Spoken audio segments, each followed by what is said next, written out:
এই ভিডিঅ'টোৰ জৰিয়তে আৰু দুটামান কথা ক'ব লগা আছে। কথা এষাৰ আছে নহয়, নাৰীয়ে নাৰী প্ৰধান হোৱাটো একেবাৰে সঁচা কথা। আজিৰ সমাজত যদি কোনো এগৰাকী নাৰীয়ে ভাল কাম কৰা দেখা পায়, বাকীবিলাক কিন্তু একেবাৰে জ্বলি পুৰি মৰি যায়। মনত ৰাখিব, আপোনালোকৰ জ্বলনিয়ে আপোনালোককে পুৰিব।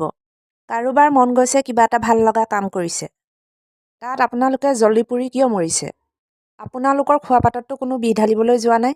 আপোনালোকে নাজানে নেকি এই জ্বলনি পুৰণি বেমাৰটো আপোনালোকৰ নিজৰ বাবে কিমান ক্ষতিকাৰক? কাৰোবাক বেয়া বুলি ক'লেই বেয়া হৈ নাযায়।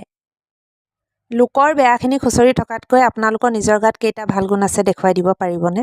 আপোনালোকৰো কেইটা গুণ আছে সকলোৱে জানে, কিন্তু ভদ্ৰতা খাতিৰতহে মনে মনে থাকে। আনৰ চাৰ্টিফিকেট দিয়াৰ আপোনালোকৰ অধিকাৰ নাই।